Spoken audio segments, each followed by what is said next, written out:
El dolor, la tristeza, la rabia, la vergüenza, la indignación sentidas por las mujeres víctimas del conflicto armado en Colombia a manos de las guerrillas, paramilitares y actores estatales fueron transformadas por resistencia, por la fuerza, por apego a la vida y a la misma familia. Ese don increíble de las mujeres de preservar y cuidar se vio reflejado en cómo lograron mantenerse firmes a pesar de la ignominia. Esos testimonios de entereza humana se leen en el capítulo que generó del informe final de la Comisión para el Esclarecimiento de la Verdad. En el documento no solo se resaltan ejemplos de superación, sino que se abrazan a aquellas mujeres que también como vieron única salida para superar el dolor, la muerte, el aislamiento, el silencio. La Comisión reconoce todas estas formas de resistencia y las exalta con las voces de las víctimas que hoy siguen reclamando por la verdad. Que las mujeres hayan demostrado una enorme capacidad de resistencia y de rehacerse no significa que los impactos vividos no se prolonguen en el tiempo. No hay aquí respuestas buenas o malas.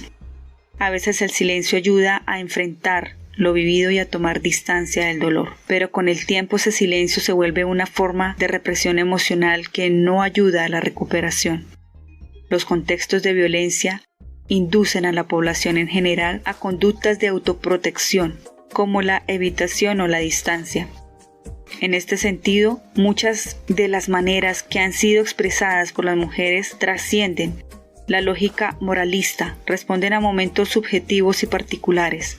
En otros casos, a formas de respuestas colectivas en las que binarias de bueno o malo no tienen cabida. Se lee en el apartado del capítulo Articular la vida, roles de las mujeres y reconstrucción del tejido social. Más que explicar esas formas de resistencia y retratarlas, El Espectador, que es un periódico de comunicación colombiano, quiere replicar que a través de sus testimonios cuáles fueron las formas que cada una de ellas encontró desde sus posibilidades, desde su energía vital, desde su humanidad. Perdón, silencio, Dios, la espiritualidad y los ritos. Desafiar y señalar a los culpables. La maternidad y la familia. La juntanza y la organización colectiva. El acompañar. Quedarse en los territorios. Recuperación de saberes. Retorno a los territorios. La música. Las ollas.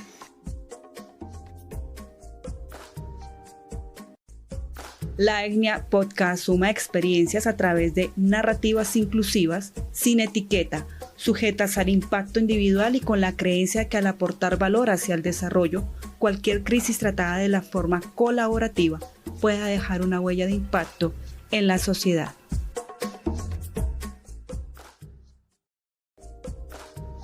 Lorena, te doy las gracias infinitas por pertenecer a este proyecto y poder sacar un poquito de tu tiempo también para hablar un poco sobre la comunidad LGBTIQ+.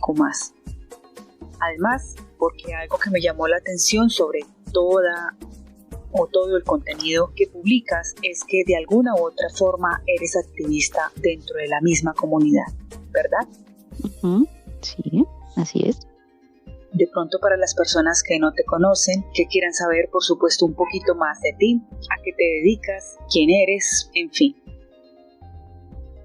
Bueno, mucho gusto. Mi nombre es Lorena Rojas, tengo 35 años, soy docente, más específicamente educadora especial.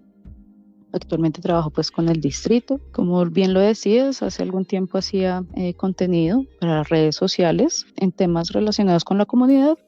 Digamos que ahorita está un poco pausado por cuestiones de tiempo y por cuestiones de salud, pero la idea es seguir ahí con el tema, dar a conocer más sobre nuestra comunidad, ¿no? Que siento que hay muchos conceptos y muchos ideales fallidos, por así decirlo, conceptos erróneos, y me parece necesario como aclarar eso con la sociedad como tal.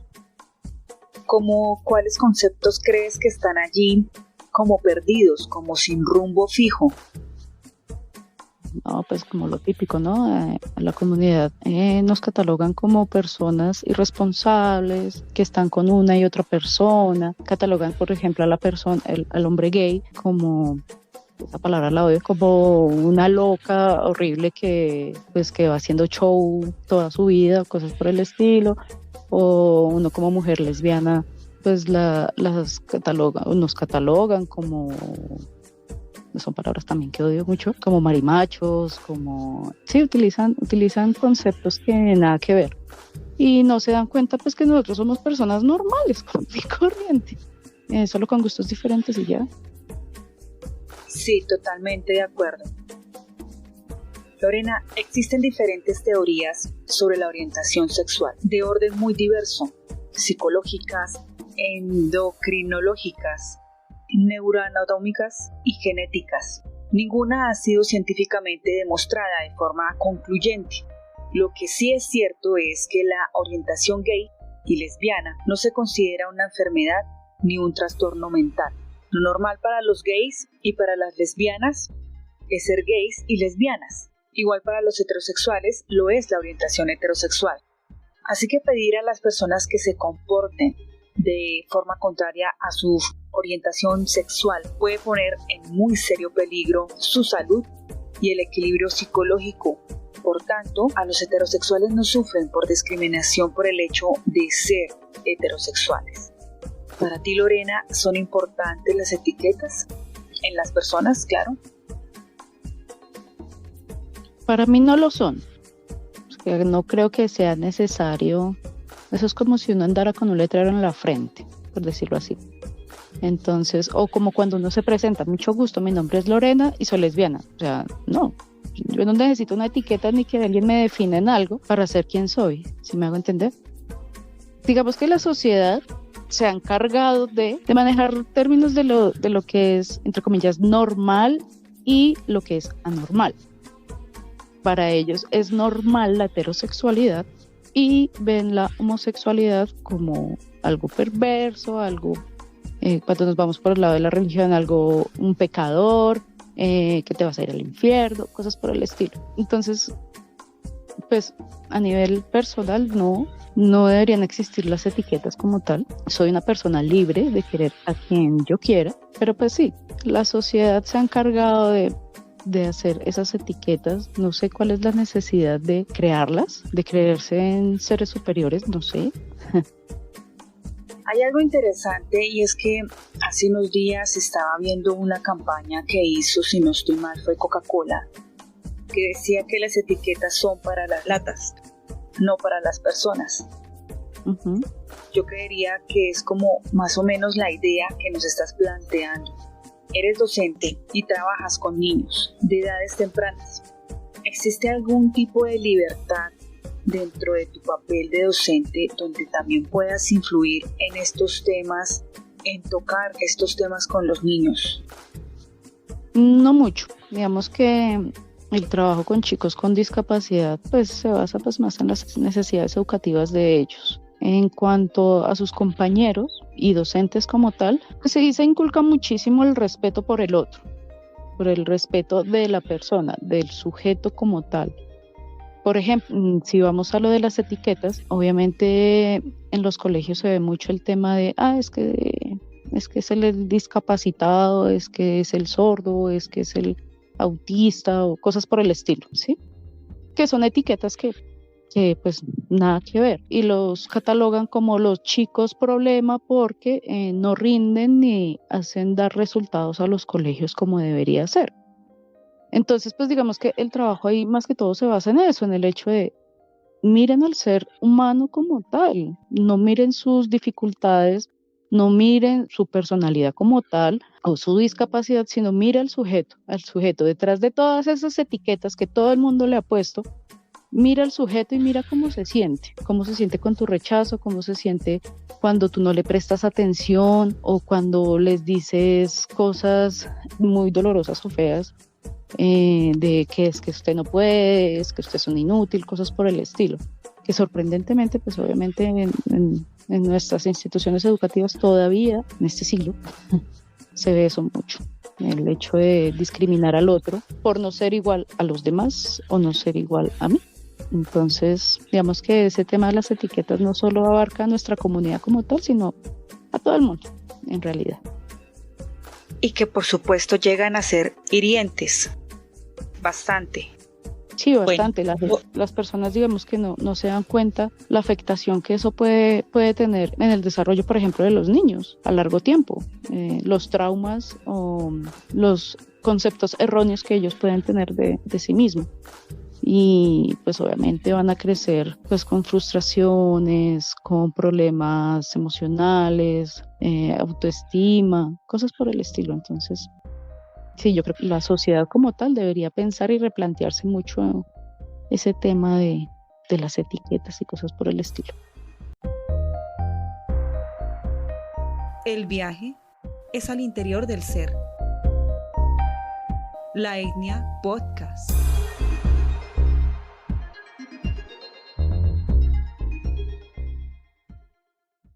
Volviendo nuevamente hacia la comunidad, se dice que la homosexualidad es una cuestión afectiva en su conjunto, de sentimientos, de comportamientos. Claro está que el amor no está reservado para los heterosexuales, ni el sexo para los homosexuales. ¿Cuál es la pregunta más incómoda, Lorena, que te han realizado por el hecho de pertenecer al colectivo LGBTIQ+? Yo creo que las preguntas más incómodas que han realizado siempre tienen que ser, o siempre son a nivel sexual. Curioso porque aparte de que nos etiquetan, nos rechazan, nos juzgan, nos cuestionan todo el tiempo, no falta la pregunta morbosa, ¿no? Y entonces, ¿tú cómo estás con tu pareja? ¿Cómo hacen? ¿Hacen tal pose o hacen tal otra? Digo que creo que esas preguntas son bastante incómodas. Y pues yo lo único que respondo es, pues utilice su imaginación y ya. Y me retiro o le hago entender con mi expresión facial que es una tristeza ese tipo de preguntas, la verdad. Sí, siempre está la curiosidad morbosa de, más que todo, mujer, ¿no? O también hay otra pregunta muy incómoda, por ejemplo, pues obviamente entre relación de mujeres, y es el hecho de quién es el hombre o el varoncito de la relación, ¿no? No, pues es que acá no hay hombres, no hay representación de hombres, solo me gustan las mujeres y ya.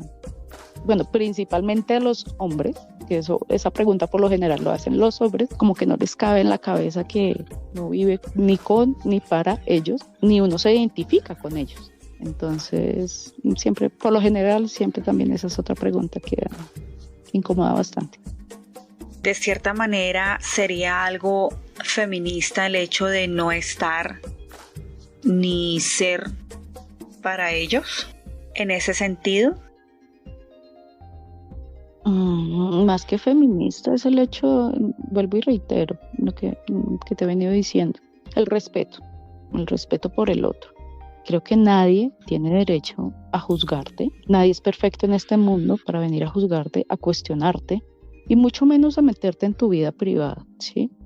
Yo estos días escuché una frase, más o menos la recuerdo, y es algo así como: lo que haces de puertas para dentro de tu casa es problema tuyo, lo que haces en tu cama igual, o sea, con quién te acuestas, con quién no te acuestas es problema de uno, de nadie más.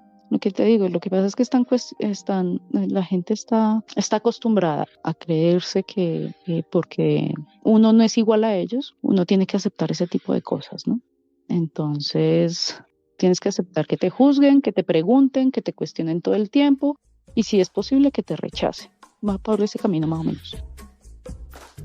Sí, Lorena, tienes una marca que se llama Chessit LGBTQ.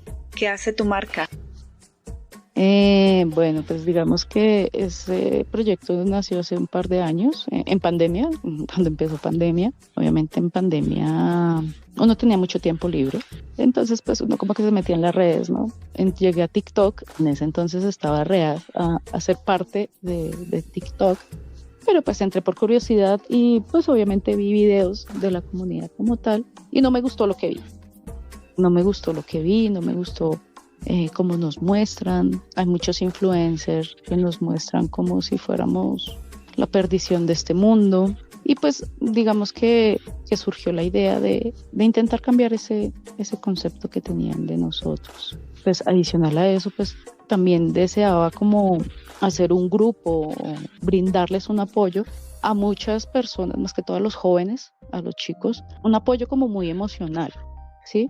El hecho de mostrarles que no están solos, que hay muchísima gente igual que ellos, que seguramente no han salido del closet por miedo a su familia, a la sociedad, por miedo a ser rechazados, por miedo a ser diferentes. Entonces quería como brindarles ese apoyo. Estaba haciendo también una red de apoyo ahí, pues obviamente con unas amigas psicólogas, con gente que podía como asesorarlos en cómo llevar su proceso.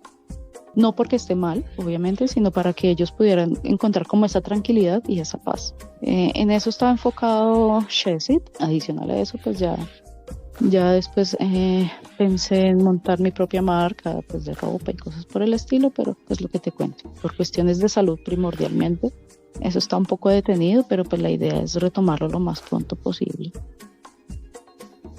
¿Lograste tu cometido? En 2 años de pandemia, ¿lograste de alguna manera ayudar a alguien más, a otro individuo, por medio de esta red que creaste? Sí, primero visibilicé mucho el maltrato al que uno se expone, como situaciones específicas de homofobia, situaciones que quise expresar, porque yo sé que en algún momento todos hemos pasado por ahí. Entonces, digamos que eso movió muchas fibras. Adicionalmente, muchos jóvenes me escribían por interno, ya fuera por TikTok o por Instagram, a pedir consejos de cómo hago, mira, es que no sé cómo salir del closet, estoy mal. Entonces digamos que sí se logró en parte el cometido. Algunos los pude direccionar pues con amigas psicólogas de cabecera, pues que les ayudó muchísimo. Había un caso de una chica que estaba así súper mal y que ya estaba entrando en un tema de depresión y de ideación suicida por el mismo rechazo de su familia. Entonces digamos que pues ella me contactó, me dijo, mira, tengo miedo, quiero vivir mi vida, pero siento que estoy haciendo todo mal, que soy una pecadora. Bueno, digamos que era una familia muy católica, entonces obviamente pues el tema religioso influyó mucho en ella y decía que en algunos momentos se quería morir. Entonces pues obviamente ahí entramos en la red de apoyo y gracias a Dios pues todo ha salido muy bien con ella hasta el momento. De vez en cuando hablo con ella y pues ha mejorado pues a nivel como personal de ella, ¿no? A nivel emocional. Entonces sí, en parte sí se logró el cometido. Por ahí a veces hay gente que me saluda y pide consejos, cosas por el estilo, pero obviamente cuando no se mueven las redes pues no hay mucho alcance. Entonces, pero pues la idea es volver a retomar. Acabas de dar en un punto muy importante, y es que en la media de las personas que he entrevistado en la etnia, la mayoría tocan el tema de la salud mental del individuo. Podría o no estar duramente relacionada con su sexualidad, mientras que investigaciones nos dicen que los individuos LGBTIQ+, son significativamente más propensos a experimentar problemas de salud y pensamientos suicidas, la mayoría de veces relacionados a un desbalance químico, ansiedad sin resolver, entre otras. Las luchas relacionadas con la sexualidad y el proceso de salir del closet están atadas al rechazo social, al estigma, dogmas religiosos que casi siempre son sentenciosos. Y por poner un ejemplo, salir del closet, Lorena, puede liberarte, pero también puede hacerte aún más vulnerable.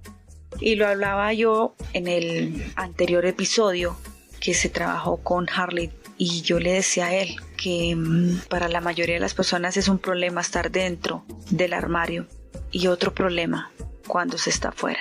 Así que se puede salir del closet de una manera liberadora, o de alguna u otra forma es volverse un poco más vulnerable para la sociedad.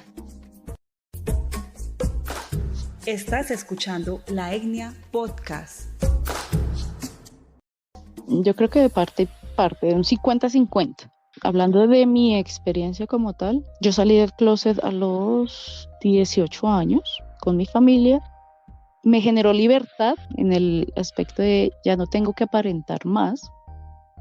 Aparenté mucho tiempo ser heterosexual.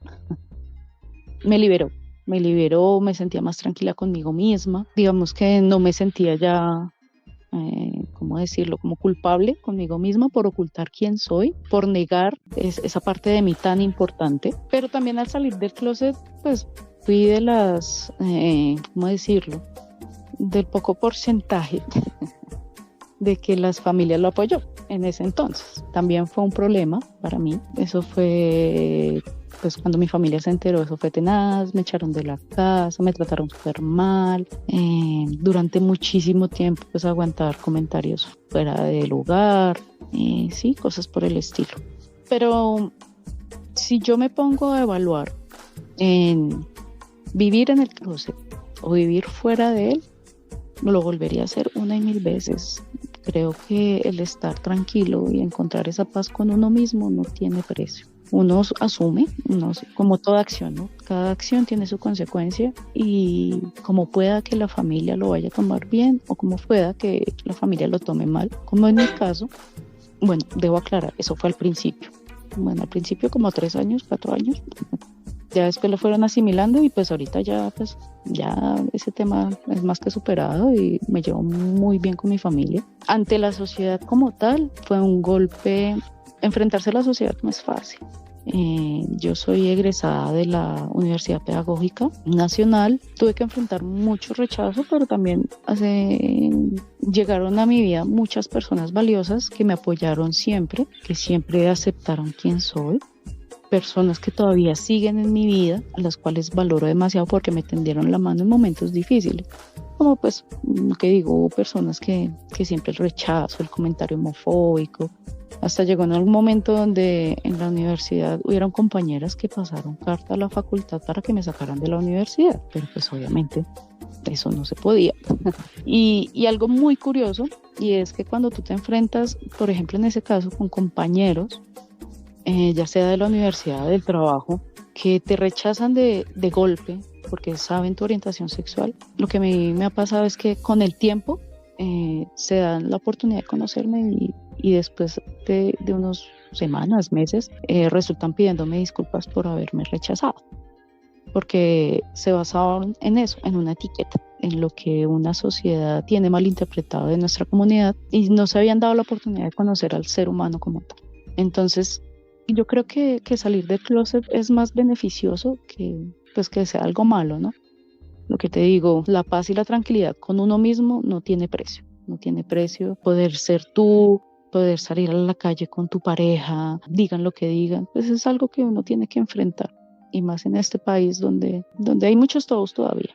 O tabús no, yo digo que eso es doble moral, ¿no? Entonces, siempre hay un riesgo, bueno o malo, pero siempre va a ser más lo bueno y tenemos que trabajar más en eso, en lo bueno que nos puede pasar por liberarnos de cualquier cosa. En el principio de tu historia comentabas que tu familia no te aceptó durante 3-4 años. ¿Cuál fue la forma que le pudiste demostrar a tu familia que eres un ser humano y no que haces parte de una etiqueta? Tuve que graduarme de la universidad. Cuando yo me gradué de la universidad, al mes exacto de haberme graduado, me voy de la casa con mi pareja de ese entonces, con quien estaba desde el colegio. Ella y yo estábamos desde 11 y pues cuando ellos se enteraron que yo estaba con ella, entonces pues lo que te digo, los malos tratos y todo, y que era lo típico, que era una faceta, que pasaron muchos años. Mi faceta con ella duró 10 años. Pero sí, digamos que cuando ellos se dieron cuenta de que no era una faceta, de que yo era una persona común y corriente, que estudiaba, que trabajaba, que respondía como ellos respondían, pues ellos responden por su hogar, ya como que reaccionaron y empezaron a mejorar la situación, o sea, las relaciones como tal empezaron a mejorar muchísimo, más que todo con mi mamá, que era como la más difícil en ese entonces. Ya cuando salgo de mi casa, llevaba 1 o 2 meses y la comunicación ya había mejorado muchísimo. Nuestra relación también, hablábamos más antes que cuando yo vivía con ellos, les contaba más cosas. Entonces sí, digamos que cuando uno demuestra que no es como ellos piensan y que uno es como una persona común y corriente, pues ya como que ya les cambia el chip. Así que sería como un tip, un consejo para las personas que están viviendo en este momento una situación similar, ¿no? O que están sufriendo de pronto por esa misma discriminación de su familia, que básicamente es como demostrar con hechos de que se puede estudiar, de que se puede trabajar, como tú lo dijiste, que se puede responder por un hogar y por sí mismo, claro. Sí, además pues nuestros padres, pues, ¿cómo decirlo? Son chapados a la antigua y ellos son los principales que tienen conceptos erróneos de nuestra comunidad, pues por su educación, tanto en su casa como en el colegio. Pues obviamente siempre les mostraron que la comunidad era como eso, como libertinaje, como que sale con uno, sale con otro, solo se la pasa de farra en farra. Entonces pues digamos que al ver que no es así, al estrellarse con la realidad de nosotros no somos como nos han pintado, pues obviamente ellos ya como que recapacitan y reflexionan como, madre, sí, estaba equivocado, aunque nunca lo van a aceptar. O bueno, por lo menos mi familia no lo ha aceptado hasta el momento. Pues mis papás, principalmente. Bueno, yo tengo un hermano, mi hermano sí me apoyó desde el principio. Pues obviamente viene más fresco, obviamente con educación, con información. Obviamente él nunca me rechazó y él sí se sentaba a hablar con mis papás como, venga, eso es lo más normal del mundo, o sea, ¿cuál es el escándalo? ¿Cuál es el show? Y ya después sí, por boca de mi hermano sí me enteré, pues que obviamente sí les había cambiado como el chip y pues que se arrepentían en algún momento de cómo me trataron, pues cuando salí del closet y cuando viví esa etapa. Adicional a eso, pues los papás son papás y muy independientemente de todo no lo conocen. Entonces ellos sospechan siempre y cada vez que tú les vas a contar algo así, yo ya sabía o ya sospechaba. Entonces fue igual en mi caso. Cuando yo les conté, sí, yo ya sabía, solo necesitaba confirmarlo. Y ya, como ese duelo, ¿no? No. Ellos viven como un duelo. Entonces se enteran, la negación, la asimilación, la aceptación y ya. Es como una etapa. Eso sí es una etapa. Exactamente. Bueno, Lorena, ¿por qué crees que ahora se habla más de los hombres gays que de las mujeres lesbianas? Lo mismo sucede en el paraguas trans. En este caso se habla más de las mujeres trans que de los hombres trans. ¿Por qué consideras que se habla más de una orientación sexual que de otra? Yo creería que es más por la visibilidad. Históricamente, pues la comunidad empezó con los hombres gay. Ellos fueron los que nos visibilizaron como tal. Lo mismo los trans fueron los que inicialmente lucharon pues por nuestros derechos como tal. Entonces yo creería que a raíz de eso viene el tema actual también. Si tú te fijas, a veces uno ve más parejas, por ejemplo, de hombres cogidos de la mano que de mujeres. Yo creo que es más por el tema de visibilizar esa figura. Entonces, por ejemplo, en televisión se ve en novelas o cosas por el estilo, series, películas. Si tú te das cuenta, la mayoría de personajes son hombres gays. Son muy pocas los temas o que incluyan a una pareja de mujeres como tal, a no ser pues que sea una película o una serie específica de ellas. Vemos que eso hasta ahora se está empezando a ver un poco más, pero siempre la inclinación siempre va a ser más de hombres homosexuales. En la comunidad trans creería que es lo mismo. Digamos que las mujeres trans son un poco más visibles, son un poco más notorias. Entonces eso siempre va a ser más como el tema de cómo lo visibilizan. Entonces si tú también miras programas, hasta las mismas noticias a veces salen muchas personas trans.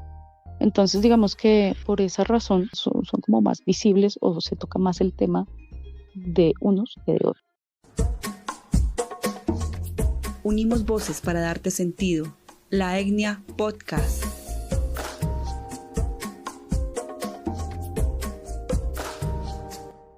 En ese orden de ideas, hay un tema ahorita que es muy popular y es con la última entrega que hace Disney World en su última película, donde se plantea un beso lésbico. ¿Tú crees que esta visibilidad que está dando Disney es algo muy positivo para la misma comunidad?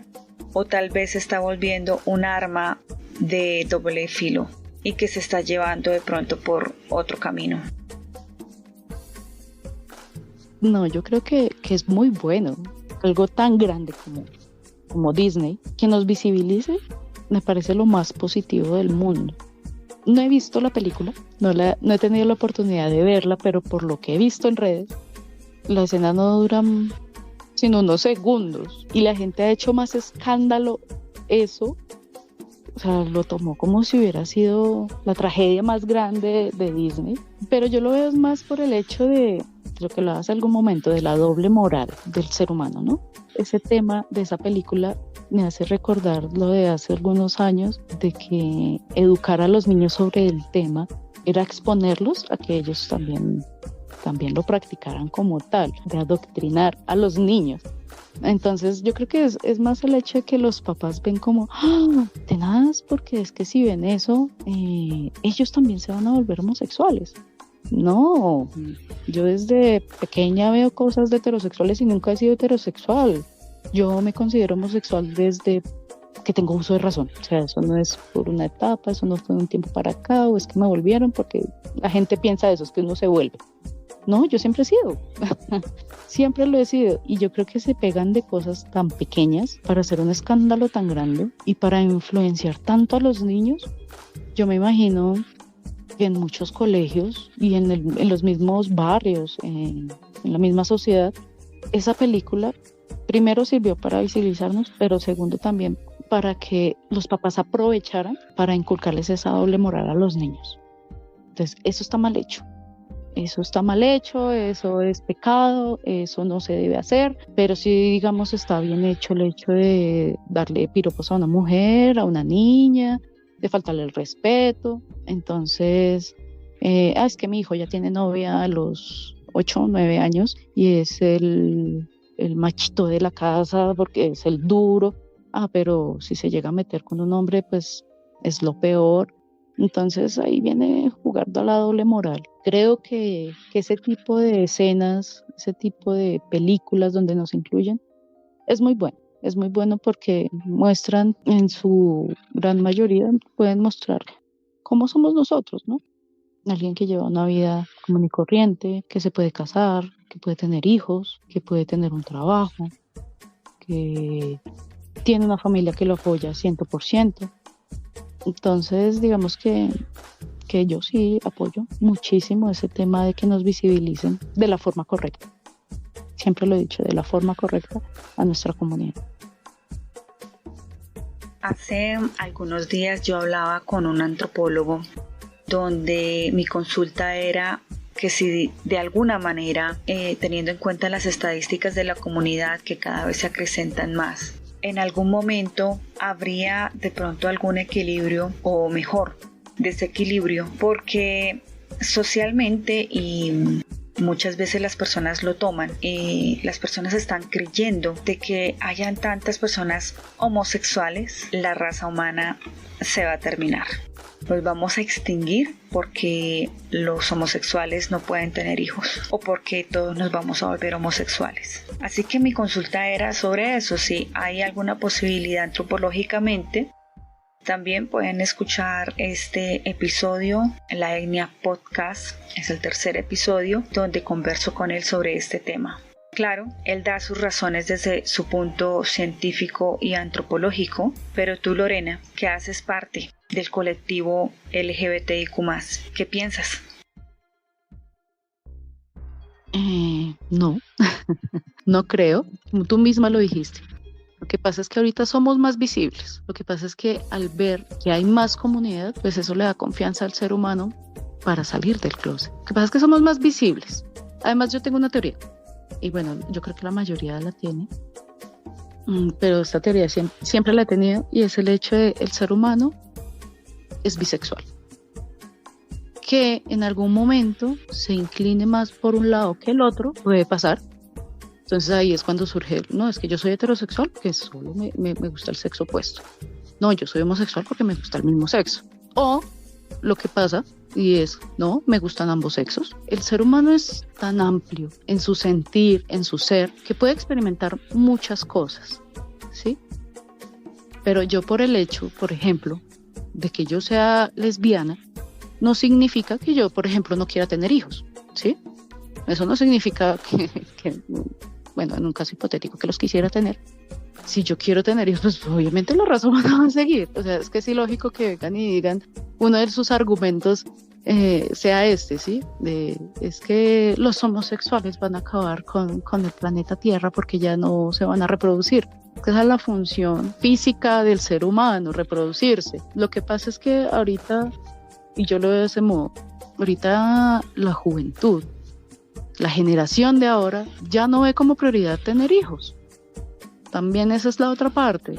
El mundo está tan mal y muchos somos tan conscientes de que esto cada vez va a estar peor a nivel social, político, climático, a todo nivel, mejor dicho. Esto cada vez va más al hoyo negro, le digo yo. Y la gente ahora es consciente de que no quiere tener hijos, prefiere tener perros y gatos, como en mi caso. Yo en algún momento quise tener hijos, ya después reflexioné, ya no los quiero tener, porque es que yo no quiero traer un hijo a este mundo a sufrir. Y creo que más el ser humano debería pensar en eso. Primero, en arreglar esta sociedad, en arreglar este planeta, que por otras miles de razones se va a terminar, y no porque la gente sea homosexual o no, mejorar ese planeta, en mejorar en donde yo estoy viviendo para poderle brindar una mejor vida a esos niños que vienen en camino, que están planeados.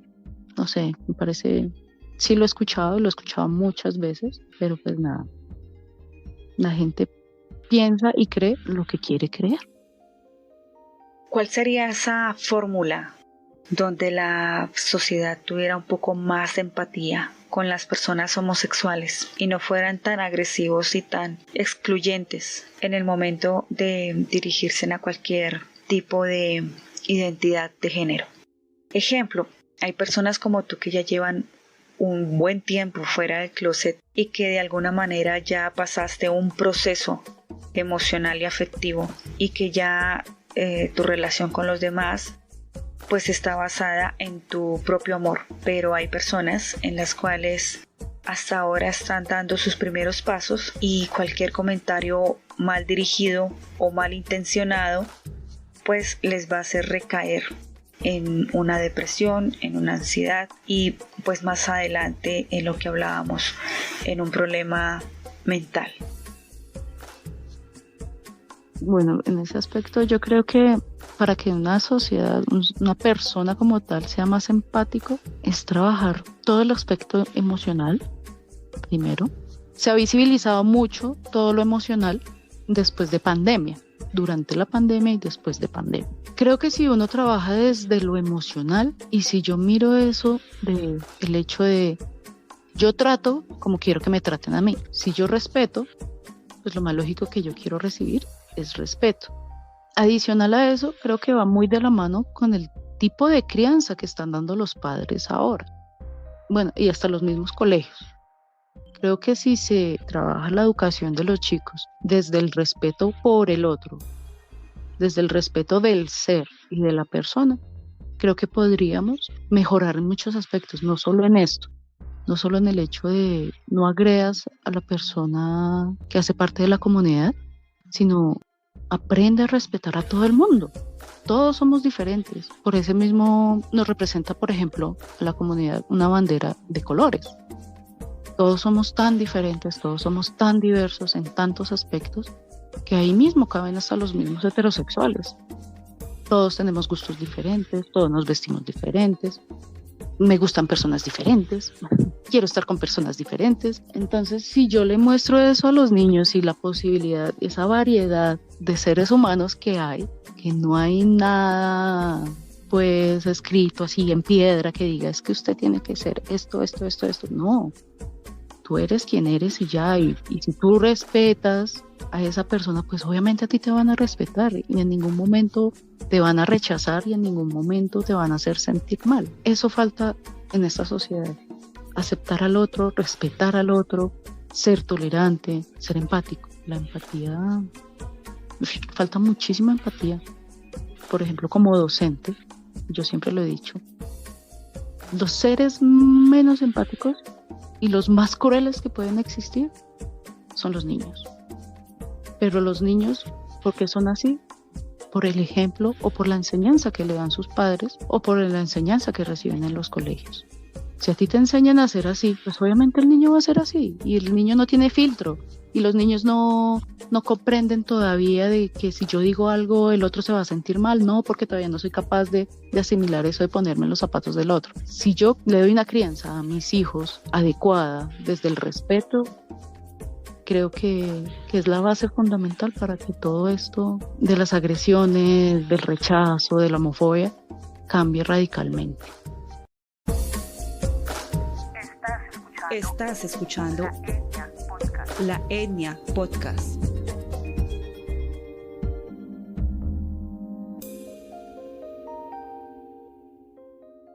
Hablas desde esa comunicación educativa que debería haber entre padres, colegio y niño. Pero ¿cómo se hace una corrección a un niño que está agrediendo a otro? No solamente por su inclinación, sino porque quizá el otro niño tiene una característica que le hace ser diferente, tanto física o, bueno, en otros ámbitos. O es bajo, es alto, es gordo, pequeño, usa lentes, no los usa, es rubio, es negro. En fin, ¿cómo se hace una corrección? Obviamente desde la pedagogía infantil que debe tener un docente. Porque claro, no es solamente decirle al niño no hagas eso porque está mal, porque muy posiblemente él no va a entender y nos va a decir pero porque está mal. No hagas eso porque X cosa. El niño no va a entender una respuesta plana acerca de el por qué no debe hacerlo. Sí, es como entonces, si el niño preguntara algo y uno le dijera porque sí, y ya. Algo así. Bueno, primero creería que se debe hacer un trabajo de la mano con la familia. Es importante ver en casa qué está pasando, por qué o qué está pasando con el chico y por qué su reacción a. ¿Por qué trata a sus compañeros así? ¿Está pasando algo en casa? ¿Su educación ha sido en base de rechazar al otro, de juzgar, de señalar, de ser el malote del salón? ¿O es que pasó algo tiempo atrás que hace que él se comporte así, ¿no? Entonces yo creo que es un trabajo conjunto, tanto con familia y digamos que el profesional más idóneo para este tema, yo siempre lo he dicho, y es trabajar con un psicólogo, una psicóloga, porque son los que nos van a dar la herramienta de lo que está pasando emocionalmente con el niño. Sí, yo le puedo decir al niño, y tú mismo lo dijiste, no haga eso, ¿por qué? Porque eso está mal. Pero porque está mal. Entonces ahí tenemos que entrar a más que está mal porque sí, porque yo lo digo. No, siéntese y hable con él. No, mira que está pasando esto, tú lo estás haciendo sentir mal, tú lo estás haciendo sentir triste. En algunos casos uno ve a los niños llorando, no, es que fulanito me hizo, es que fulanito. Entonces uno va y se sienta, o bueno, yo hago eso, ¿no? Entonces yo voy y me siento con el estudiante. ¿Qué pasó? ¿Por qué hizo eso? No, porque pues, quise hacerlo y punto, es que no sé qué. ¿Pero por qué? Y no son capaces de decir del por qué lo están haciendo. O sea, ellos ni siquiera saben por qué lo hacen en ciertos momentos. Entonces es indagar más allá, indagar de qué está pasando por la mentalidad de ese chiquillo, de esa chiquilla, sentarme con él a trabajar, que me exprese, ya sea por un escrito, ya sea por un dibujo, ya sea diciéndolo verbalmente, que me exprese qué es lo que está pasando, que me exprese lo que está pasando y hacerlo entrar en razón de, mira, si ves, tú te sientes mal en algunos casos, cuando a ti te tratan mal o cuando te dicen cosas, sí, yo me siento muy mal, cuando mi papá me regaña, o es que mi papá me pega. Entonces, si tú te sientes mal porque a ti te hace eso tu papá o tu mamá, ¿por qué lo vienes a hacer con un compañero, con un par tuyo. ¿Ves? Pues porque es que a mí me han enseñado que los debo tratar así. No. Entonces es como resignificar todo eso, ¿no? Es hacer un trabajo fuerte, el hecho de que los niños deben empezar a entender que sus actos tienen consecuencias. Y no es el hecho de, es que lo traté mal, me van a castigar. No es ese tipo de consecuencias, es la consecuencia que está llevando ese ser que agredís, a esa persona que estás agrediendo. Yo en mi caso, por ejemplo, cuando yo era pequeña, a mí me rechazaban por todo. Me rechazaban en el colegio, me hacían bullying, yo era gordita, entonces estaba pasadita de peso, pues obviamente me hacían bullying que porque era gorda, me hacían bullying que porque utilizaba gafas, me hacían bullying que porque era la ñoña del salón, entonces ya pasé a bachillerato y me hacían bullying por lo mismo, por gorda, por gafufa, por ñoña y adicional a eso por lesbiana. Porque ya en algún momento se hizo muy visible el tema de que yo era lesbiana, entonces la gente las consecuencias emocionales que estaban teniendo esas acciones en contra mía, no sabían cómo a mí me deprimía, cómo me ponía. En algún momento de mi vida intenté suicidarme muy joven, como a los 12 años, por ese mismo rechazo, porque es que el compañero que yo tenía al lado, su papá no se pudo sentar a hablar con él de respeto y de la tolerancia por el otro, de la diferencia que puede haber entre uno y otro y conmigo mismo. Todos somos diferentes, todos merecemos el mismo respeto. Entonces yo creo que si los papás fueran conscientes de eso y no se dejaran llevar por es que me van a adoctrinar el niño si se habla del tema, es que no lo ven más allá, si me hago entender, no ven más allá del hecho de mirar al sujeto, de mirar a la persona como tal. Entonces yo creo que sí es importante esa base de mirar qué es lo que está pasando, si son la familia, el colegio, qué es lo que está haciendo que el estudiante se comporte de esa manera y yo como adulto, cómo puedo redireccionar eso. Ya sea con diálogo, ya sea por utilizar otras estrategias pedagógicas como leer algún libro que hable sobre bullying, del maltrato, cosas por el estilo, ¿sí? Cuentos, ahorita se consiguen muchos cuentos, muchas historias, muchos películas, videos sobre el tema. Entonces uno se pega de esas herramientas para hablar del tema. En cambiar el chip a veces no es tan fácil, pues porque obviamente pesa la educación de casa. Pero se puede lograr. Por ejemplo, en mi caso, puedo decir que lo he logrado con algunos chicos, algunos estudiantes, que ahora se preocupan más porque el otro esté bien, porque el otro no sea rechazado, por cómo yo me comporto con él, para que ese otro sujeto esté bien.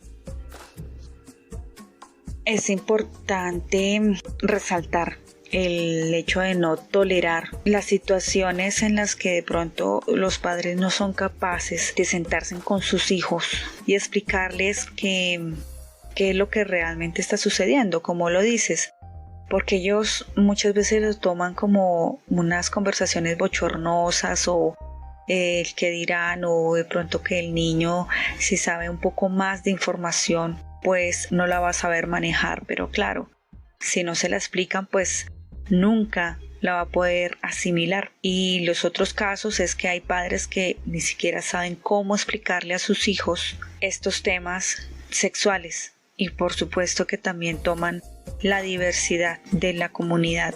Yo creo que el trabajo se debe hacer desde casa, el de educar a los niños y niñas. Y ya la función del colegio es incentivar al niño, a la niña, a un conocimiento de diferentes temas ya adicionales, que son temas elementales, sociales, matemáticos, de literatura, más que todo de el intelecto y de sus capacidades como ser humano, más no esa educación en valores que se debería ya traer hacia la institución educativa.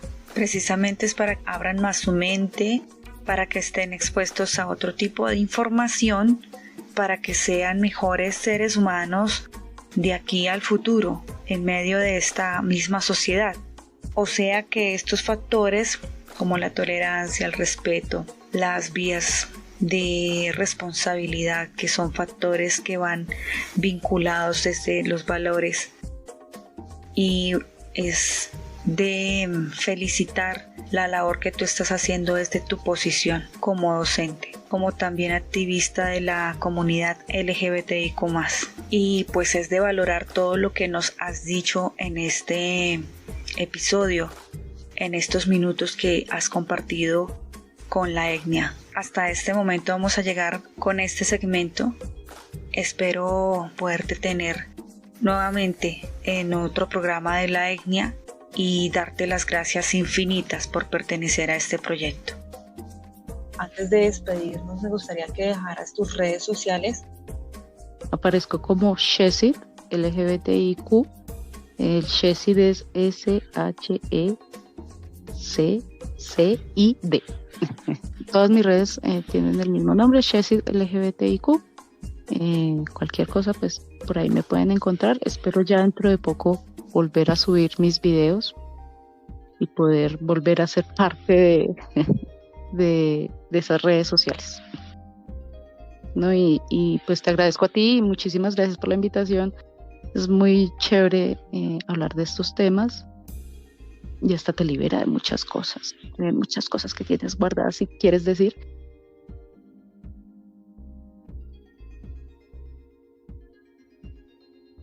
Les agradezco un montón por llegar hasta aquí. Muchas gracias. También pueden calificar este podcast con 5 estrellitas, se los agradecería enormemente. Pueden también seguirnos en nuestras redes sociales, Instagram, Facebook, TikTok, YouTube como la EGNIA Podcast. Dejar sus comentarios, sugerencias en las cajas de comentarios de cada red social. Mi nombre, Carolina Abril, desde Bogotá, Colombia.